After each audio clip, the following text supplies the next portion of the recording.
बच्चों, आज हम लोग जो है व्याकरण का जो हमारा विषय है धातु रूप वो पढ़ेंगे। पहले हम लोगों ने पढ़ा था शब्द रूप, जिसमें हमने संज्ञा शब्द रूप और सर्वनाम शब्द रूप पढ़े थे।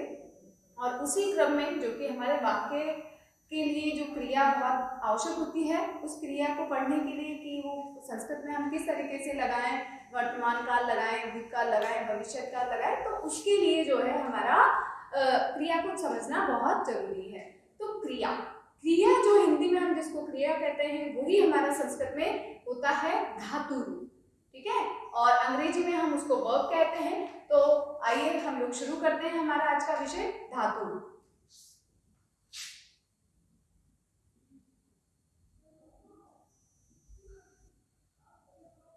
तो जो धातु रूप है, तो पहले हम इसको देखिए, इसका अर्थ लिख लेते हैं ताकि हमें ध्यान रहे कि हम धातु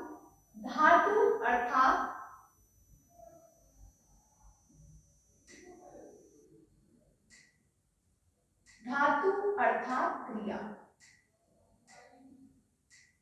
अब जो क्रिया होगी वो क्रिया कैसे होगी? क्रिया कर हम सोना, उठना, बैठना, तो उस क्रिया का भी एक समय होता है कि वो क्रिया हम कब कर रहे हैं, अभी कर रहे हैं, बाद में हम कर चुके हैं या हम करेंगे। तो उसी के लिए ये जो धातु रूप है हमारे, वो काम आएंगे। और धातु रूप में हम पढ़ेंगे आज लकार, ठीक है। क्योंकि धातु रूप से जो क्रिया होती है, क्रिया को हम कहाँ पर कौन सी क्रिया लगाएं, उसी के लिए हमें ये चीज पढ़ना बहुत जरूरी है। धातु यानी होती है क्रिया। तो वैसे बेसिकल जो हमारा बेसिक जो टॉपिक है, वो टॉपिक है हमारा क्रिया, यानी क्रिया के भेद जो है वो हम लोग आज पढ़ेंगे, ठीक है। तो सबसे पहले हमने लिया भाई धातु को, हमने क्या कहा? क्रिया। और क्रिया के साथ हमारा क्या जुड़ा हुआ होता है? क्रिया के साथ जुड़ा होता है हमारा समय। अब इसमें हम किन किन चीजों को लेते हैं वो हम देखेंगे। जो हमारी क्रिया है, यानी जो धातु व क्रिया जो सब आपस में जुड़े हुए आपस में टॉपिक हैं, उसको हम जो है पढ़ेंगे कि जो धातु है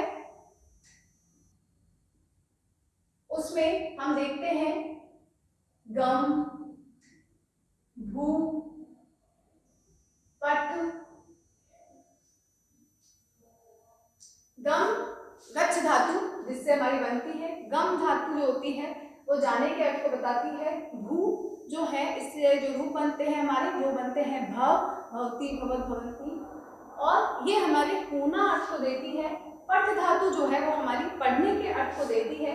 जैसे हम जाने के लिए पढ़ हो गया, पढ़ने के लिए, लिखने के लिए हम देखते हैं हमारी लिख धातु, ठीक है।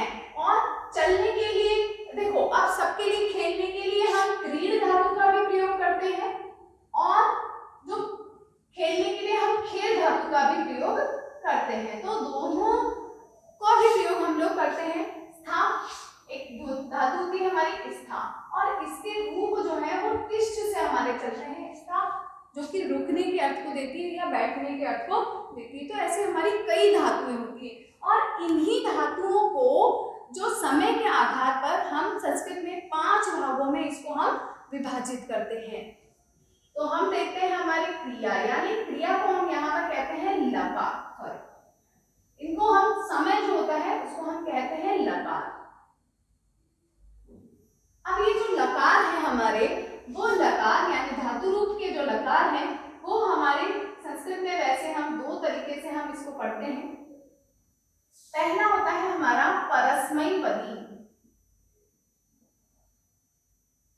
और दूसरा होता है हमारा आत्मनेपदी। अब ये जो 2 हैं, लकार के 2 भेद हम लोग पढ़ते हैं, उसमें जो हमारे सिलेबस में है वो हमारे आत्मनेपदी के जो लकार हैं वो आत्मनेपदी वाले हमारे सिलेबस में नहीं है। हम जो पढ़ेंगे वो हम पढ़ेंगे परस्मैपदी वाले। अब परस्मैपदी वाले जो लकार हैं उसको भी, क्योंकि आप लोगों को जैसे कि पता होगा, क्रिया को हम 3 भागों में विभाजित करते हैं, वर्तमान काल, भूतकाल और भविष्य काल। ये हम अंग्रेजी में कहें प्रेजेंट, पास्ट और फ्यूचर, या हिंदी में कहें वर्तमान काल, भूतकाल या भविष्य काल। वैसे ही हमारे संस्कृत में भी हम 3 भागों में विभाजित करते हैं, लेकिन जो लकार के प्रकार होते हैं वो हमारे 5 होते हैं, ठीक है। तो सबसे पहला आप देखते हैं वो 2 प्रकार हमारे यहाँ पर कौन से हैं। तो सबसे सबसे पहले जो 3 है पहले हम उसको लिख लेते हैं। सबसे पहला हमारा है लट लकार, और ये जो लट लकार है इस लट लकार को हम कहते हैं वर्तमान काल। ठीक है, ऐसे ही दूसरा लृट लकार, और लृट लकार को इसको नीचे लिख लेते हैं हम लोग भविष्य काल यानी फ्यूचर टेंस। तीसरा वो होता है हमारा लंग लकार यानी भूतकाल, पास्ट टेंस। ठीक है, तो ये 3 तो आप लोगों ने पढ़े हुए होंगे। इसके अलावा जो है हम लोग संस्कृत में 2 लकार और पढ़ते हैं। एक तो होता है हमारा लोट लकार, जिसको आज्ञार्थक काल भी कहा जाता है। ठीक है, और अंतिम होता है हमारा विधिलिंग।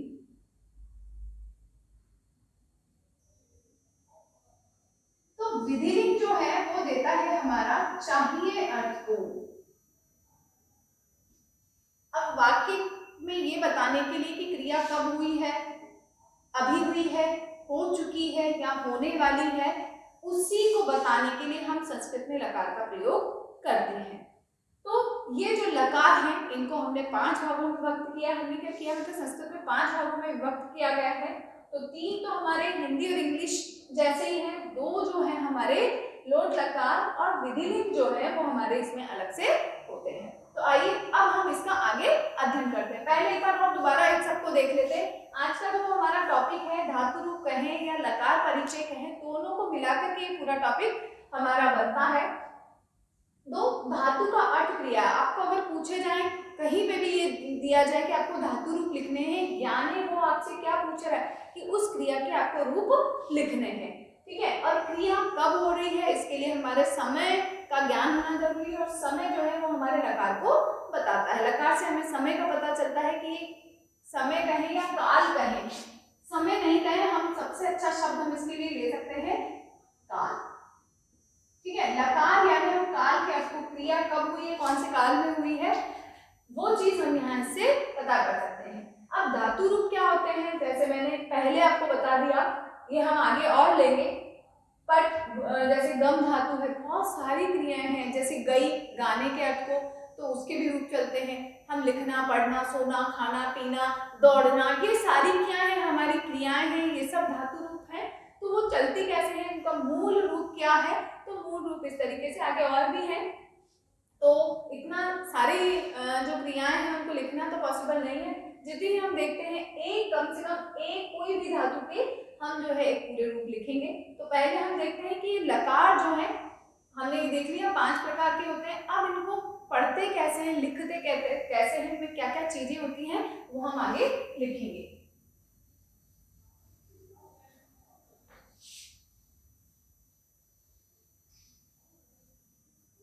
तो सबसे पहले जो लकार होता है इसमें वचन हम देखते हैं, इसमें 3 वचन होते हैं। ठीक है, अब वो 3 वचन कौन कौन से हैं, एक वचन, द्विवचन और है हमारा बहुवचन। ठीक है, उसके बाद इसमें होते हैं पुरुष, और पुरुष भी हमारे 3 होते हैं। जैसे सबसे पहला होता है हमारा प्रथम पुरुष, दूसरा होता है मध्यम पुरुष, तीसरा होता है हमारा उत्तम पुरुष। तो जब हम लकार पढ़ते हैं तो लकार में ये दोनों चीजें हमारी होती है। तो हम सबसे पहला जो है लट लकार लेते हैं और फिर लृट लकार, क्रम से हम इसको लिखेंगे कि किस तरीके से हम लकार को का प्रारूप बनाते हैं और कैसे हम उसको लिखते हैं। तो सबसे पहले हम धातु रूप कोई भी ले लेते हैं, पट ले लो, गम ले लो, तो हम गम ले लेते हैं।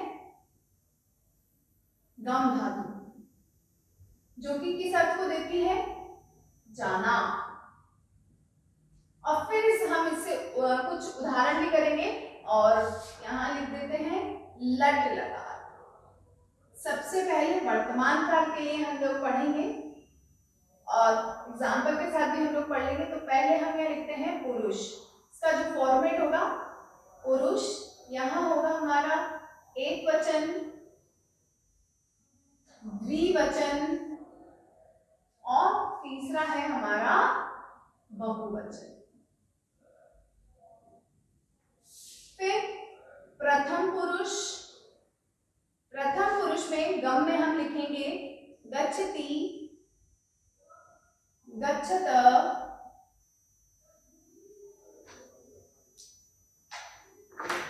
गच्छन्ति बहुवचन। ये तो है हमारा प्रथम पुरुष। तो मध्यम पुरुष है हमारा, मध्यम पुरुष में हम लिखते हैं गच्छसि, गच्छथ और गच्छत। उत्तम पुरुष है हमारा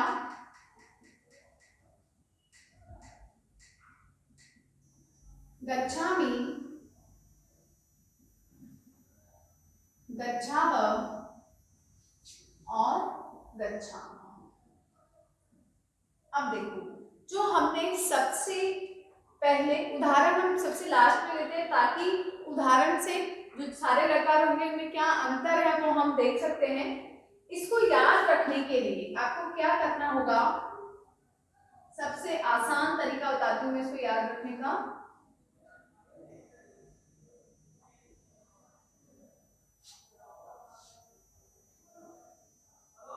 इसमें हम चाहे कोई भी हो, चाहे भू धातु आ जाए, पट धातु आ जाए, हम यहाँ याद रखेंगे ती, तह, अंतिम। ठीक है, यहाँ पर सी, थ, थ। इसमें है आमी, आवह, आमः। तो चाहे अगर पट के भी हम बनाते हैं तो हमारे हो जाएंगे पठति, पठतः, पठन्ति, पठसि, पठथ, पठत, पठामि, पठावह, पठामः। अगर हम भू के बनाते हैं तो भवति, भवतः, भवन्ति, भवसि, भवतः, भवत, भवामि, भवावह, भवामः। इस तरीके से हम कोई भी हमारा धातु होगा, कोई भी क्रिया होगी तो हम उसको ऐसे कर सकते हैं। अब लट लकार के बाद हम इधर जो है इसी का लृट लकार यानी भविष्य काल हम लोग इसका लिखते हैं।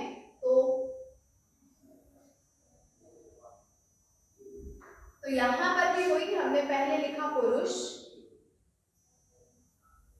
तो सबसे पहला होगा हमारा प्रथम पुरुष और यहां पर एक वचन, द्विवचन और बहुवचन।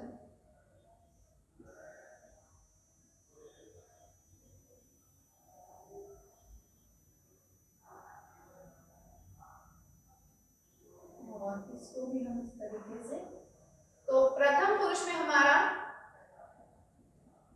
गमिष्यति,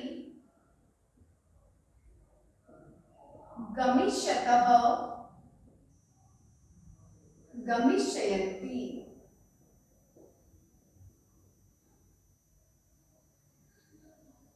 ये तो हो गया हमारा प्रथम पुरुष। मध्यम पुरुष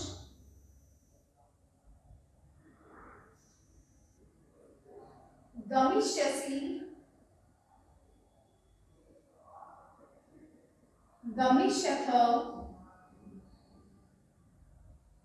गमिष्यत। फिर उत्तम पुरुष में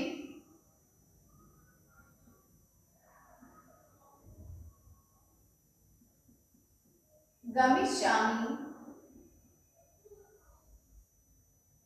गमिष्यावः और गमिष्यामः। तो यहाँ पर भी ती, त, अंति वाला जो नियम है वो ही हमारा हम लगाएंगे और इसके विसर्ग के कहाँ कहाँ पर विसर्ग है और कहाँ पर नहीं है इसको याद रखने एक आसान तरीका है कि एल जो अंग्रेजी का होता है उस एल को आप याद रखेंगे तो आपको विसर्ग याद हो जाएंगे। अब आप कहोगे कि यहाँ तो गच्छ और वहां गम, ठीक है, तो यहाँ पर हम चलाएंगे क्योंकि जब लृट लकार रूप हमारा होता है तो उस लृट लकार में शिय यानी ये सिय शिय और ये क्ष ये आपको मिल जाएंगे, वो बीच में जरूर आएंगे, ठीक है। तो अगर हम गच्छ में इनमें से कोई भी लगाते हैं तो शब्द बनना थोड़ा सा मुश्किल होता है, तो ये हर अधिकतर धातुओं में आपको मिलेगा। जैसे हम अगर रूप चलाते हैं पश्य के, पश्य यानी होता है देखना, तो वहां पर भी हम वर्तमान काल में तो ऐसे चलाते हैं पश्यति, पश्यतः, पश्यन्ति, पश्यसि, पश्यत, पश्यत, पश्यामि, पश्यौ, पश्याम। लेकिन जैसे ही हम उसको पशिष्यसि तो हम बना नहीं सकते, पशिष्यति नहीं बनाएंगे, तो यहाँ पर ऋट लकार में उसका रूप परिवर्तन हो जाता है। और क्योंकि मूल जो है दृश धातु से बनते हैं देखने के अर्थ को, तो यहाँ पर दृक्षति, दृक्षत, दृक्षन्ति। स्था में भी ऐसे ही है, वहां जब इसके बनाएंगे तब तो तिष्ठति, तिष्ठते, तिष्ठन्ति, लेकिन जैसे ही ऋट लकार में चले जाएंगे वो हमारे हो जाएंगे स्थास्यति, स्थास्यत, स्थास्यत, ठीक है। तो ये है हमारे लट और लृट। अब देखो, अब एक मैंने वाक्य लिखा, राम विद्यालय जाता है, और एक मैं लिख रही हूं राम विद्यालय जाएगा। अब देखो ये जाता है या जा रहा है, तो वर्तमान काल, तो जब मैं इसका संस्कृत अनुवाद करूंगी तो मैं क्या लिखूंगी, रामः विद्यालयम। अब राम एक वचन है तो क्रिया भी एक वचन की होगी, गच्छति, ठीक है। और जब मैं भविष्य काल का करूंगी तो रामः विद्यालयम, और यहाँ का इसी का गमिष्यति। तो इस तरीके से वर्तमान काल और भविष्य काल, तो यहाँ पर क्रिया चेंज हो जाएगी और उसी से जो अर्थ जो है अर्थ में परिवर्तन हो जाएगा, ठीक है। तो इस तरीके से हम इसका प्रयोग करते हैं। अगर राम की जगह बच्चे विद्यालय जाते हैं तो हम बच्चे जो है हमारे उसको छात्र हम लिख देते और यहाँ पर गच्छन्ति लगा देते क्रिया में, और यहाँ पर बच्चे ये बहुवचन होता तो हमारी क्रिया भी बहुवचन की यानी गमिष्यन्ति वहां पर बन जाता। तो ये क्रिया का इस तरीके से यहाँ पर उपयोग होता है। तो ये तो है हमारे लट लकार और लृट लकार गम धातु के। अब आगे जो है हमारे 3 और लकार हमारे बचे हैं। एक तो है हमारा लंग लकार यानी भूतकाल, लोट लकार और विधिलिंग, वो भी हम देख लेते हैं कि किस तरीके से हम उनको लिखते हैं।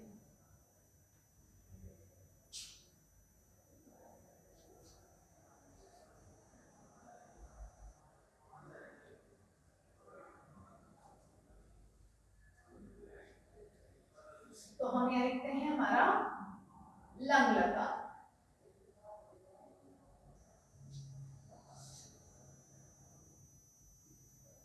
पुरुष एक वचन, द्विवचन और बहुवचन।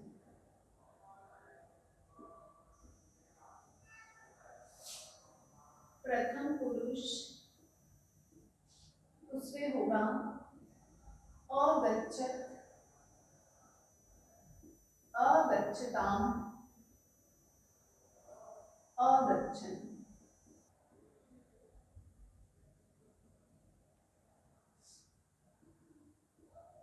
मध्यम पुरुष अगच्छत्,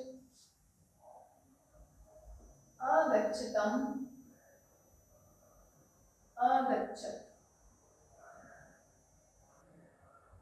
उत्तम पुरुष अगच्छतम, अगच्छम,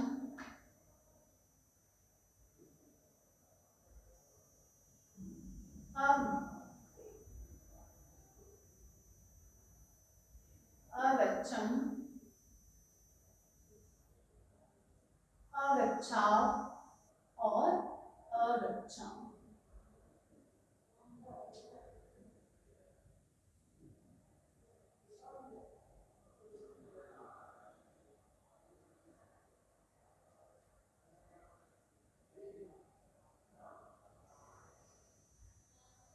ये है हमारे लंग लकार। अब हम इसी के नीचे जो हमारे लोट लकार हैं वो भी लिखते हैं। तो लोट लकार में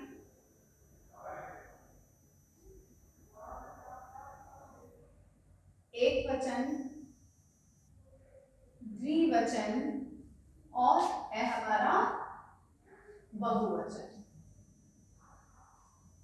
तो यहां पर प्रथम पुरुष, मध्यम पुरुष और उत्तम पुरुष।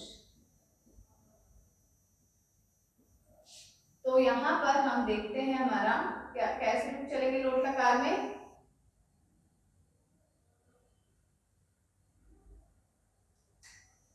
तो गच्छतु, गच्छताम, गच्छन्तु, गच्छ, गच्छतम, गच्छत, गच्छामि, गच्छाव, गच्छामि। तो इस तरीके से हमारे लोट लकार यानी आज्ञार्थक काल जो है वो हमारे इस तरीके से बनेंगे। आज्ञार्थक जैसे आप अंग्रेजी में परमिशन लेना, किसी को आदेश देना, वो जो शब्द हम प्रयोग करते हैं क्रिया के लिए, वही हमारा यहाँ पर संस्कृत में लोट लकार होता है। जैसे मैंने कहा तुम जाओ, तो मैंने क्या दिया, आदेश दिया कि तुम जाओ। अब तुम के लिए हम मध्यम पुरुष होता है हमारा, तो त्वम गच्छ। मैं ये नहीं कहूंगी त्वम अगच्छ, क्योंकि अगच्छ हमारा किसमें चला गया, अगच्छ हमारा भूतकाल में चला गया, तो हम इसका प्रयोग नहीं करेंगे, वहां पर हम इसका प्रयोग करेंगे। मैंने कहा तुम जाओ, तो तुमको हम कहेंगे तुम, और गच्छ आदेश दे दिया, ठीक है। तो यहाँ पर इन लोट लकार का इस तरीके से प्रयोग होता है संस्कृत में। अगला है हमारा लोट लकार के बाद विधिलिंग, चाहिए अर्थ को जो देता है।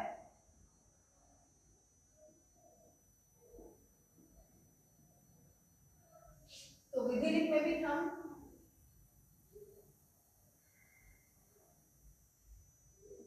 पुरुष, एक वचन, द्विवचन और बहुवचन।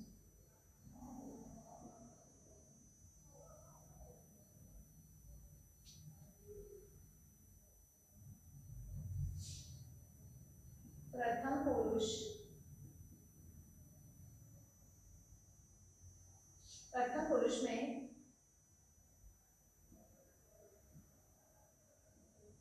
गच्छेत, गच्छेताम, गच्छेयु। ऐसे पट के भी अगर हम चलाते हैं तो पठेत, पठिताम, पठेयु। और मध्यम पुरुष में गच्छेत, पठेत, पठिताम, पठेयु, गच्छेत, गच्छेताम।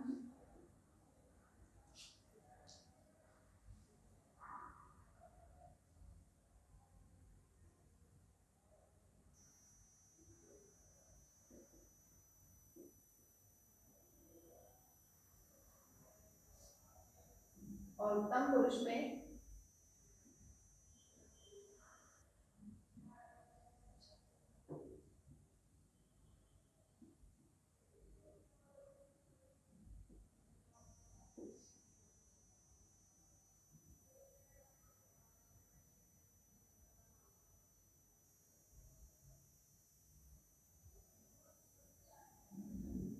यम आएगा यहाँ पर।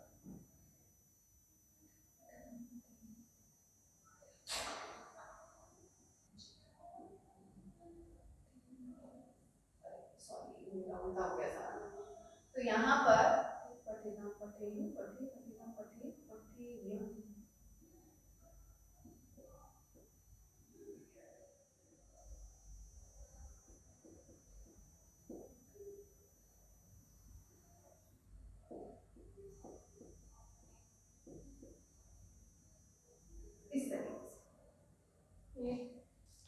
की वजह से ही थोड़ा सा गड़बड़ हो गया, क्योंकि यहाँ पर आएगा गच्छे गच्छे गच्छे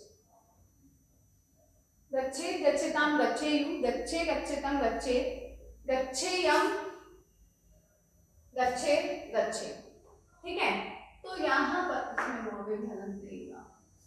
तो ये हो गए हमारे लंग लकार, लोट लकार और वृद्धि लिंग। तो 5 लकार कैसे पट के होंगे, चाहे क्रीड के होंगे, क्रीड के भी हम अक्रीडक, अक्रीडाम, अक्रीडक। अगर धा धातु होती है हमारी, देखो अब मैं धातुएं कुछ आपको बता देती हूँ जो कि अधिकतर सबसे ज्यादा जिनका प्रयोग जो है पाठ अध्ययन के दौरान हम लोग करते हैं और वो हमारे संपर्क में सबसे ज्यादा आती हैं। उन धातुओं को हम लिख लेते हैं ताकि आप लोगों को ध्यान रहे कि भाई ये कौन कौन सी है। सबसे पहले मैंने ऊपर लिखा भी दिया था आपको, पढ़, जो कि पढ़ना। ठीक है, धाव यानी दौड़ना। पश्य, पश्य नहीं कहेंगे, दृश्य कहेंगे। धातु दृश्य होती है जो कि देखना अर्थ को देती है, लेकिन जो इसके रूप चलते हैं वो हमारे पश्य से चलते हैं, ये भी थोड़ा सा हम ध्यान रखेंगे। ठीक है, ऐसे ही हमारी गम धातु जाने के अर्थ को देती है। खेल, खेलना।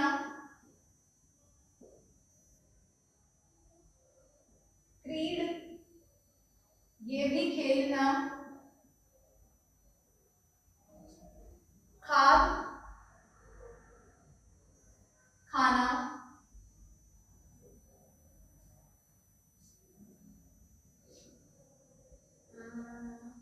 हो गया पढ़ना, दौड़ना, गाना यानी गई।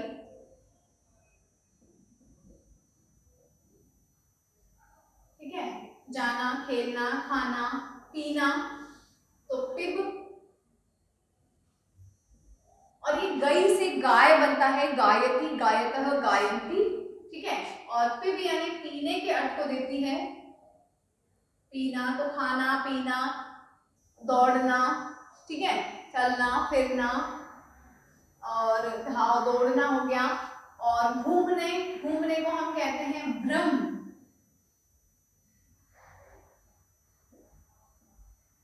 देखना हो गया हमारा चलना फिरना, खाना पीना, उठना बैठना।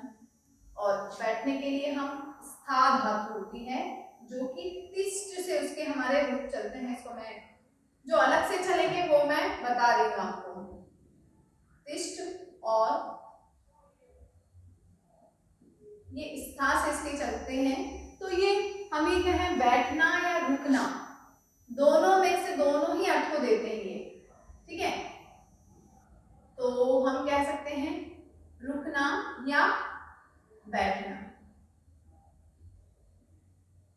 और लिख,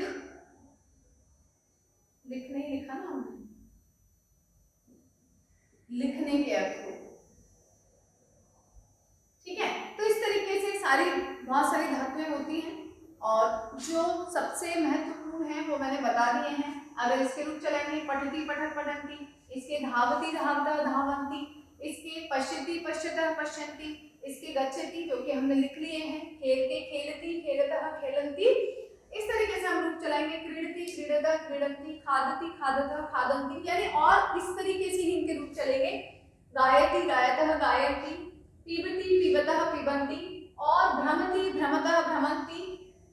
स्था तो तिष्ठति तिष्ठतः तिष्ठन्ति, लिख से लिखति लिखत लिखन्ति। तो इस तरीके से जो हमारी धातुएं हैं इस तरीके से हम इनके रूप चलाते हैं। तो ये हमारा जो धातु रूप प्रकरण है या लकार परिचय भी हम इसको कह सकते हैं। ये दोनों टॉपिक ही हमारे आज यहीं पे समाप्त करते हैं। बहुत बहुत धन्यवाद।